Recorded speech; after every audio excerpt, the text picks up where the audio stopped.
Juno flight system is launched from Earth in August 2011. About a year later, a pair of deep space maneuvers uses the flight system's main engine for the first time to slow Juno and set up an Earth flyby gravity assist in October 2013. The Earth flyby provides the opportunity to exercise the science payload and flow observational data from the instruments to the science community. The Earth flyby also exposes the flight system to the only post-launch solar eclipse of Juno's mission.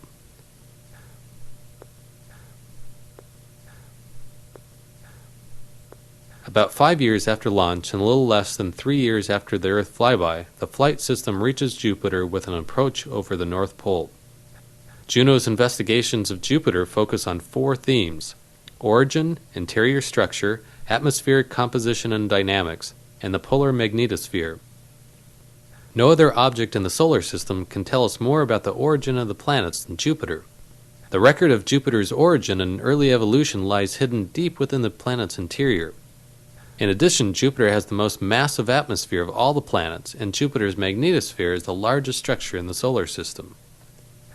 The Jupiter orbit insertion burn is a mission-critical event. Arrival is timed to provide dual DSN station coverage with the Goldstone and Canberra tracking complexes, and to correspond to a minimum in Jupiter's magnetic field, thus reducing the electromagnetic effects of a spinning spacecraft on key engineering subsystems. During the execution of the insertion burn, the flight system turns to a fixed burn direction and increases its spin rate before firing the main engine. The entire orbit insertion critical sequence is performed in view of the Earth. Subcarrier tones from the toroidal antenna provide flight operations team with necessary engineering information. The insertion burn places Juno into a 78-day capture orbit with apogee at a distance of 145 Jupiter radii. A fourth and final main engine burn is required to reduce to an 11-day orbit period for science operations. The apogee of this orbit is at a distance of approximately 39 Jupiter radii, with perigee at a distance of approximately 4,500 kilometers. The first of 2 science orbit types, called an MWR orbit, is exercised on orbits 3 and 5 through 8, and is characterized by a flight system attitude in which the spin plane passes through the center of Jupiter. This attitude allows Juno's microwave radiometer and other remote sensing instruments to observe Jupiter's aurora and atmosphere during the perigee passage. The second science orbit type, called a gravity science orbit, is exercised on orbits 4 and 9 through 32, and is characterized by a flight system attitude in which two-way Doppler X-band and Ka-band links are maintained with a DSN tracking station on Earth for the duration of the perigee pass. The Doppler measurements are essential for determining the distribution of Jupiter's mass.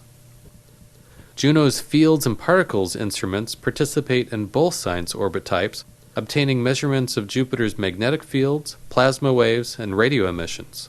As Juno travels through the Jupiter system, it becomes an integral part of the resident magnetic environment, enabling it to observe phenomena along field lines that carry extraordinary amounts of energy crashing into Jupiter's polar regions. The orbital trajectory is designed such that during the perigee passages of orbits 3 through 17, a global map is obtained at 24 degrees spacing in longitude.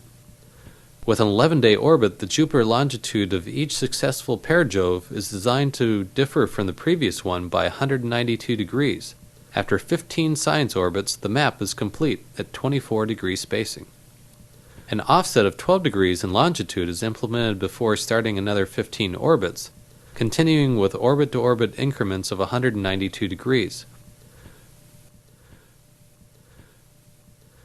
With the perigee passages of orbits 18 through 32, the 24 degrees spacing is split in half, resulting in a final global map with 12 degrees longitudinal spacing.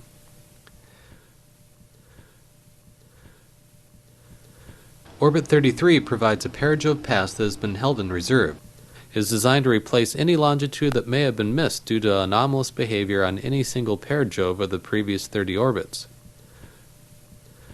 A deorbit maneuver is performed near apogee of the 33rd orbit, placing the flight system on a path for impact with Jupiter and compliance with planetary protection requirements.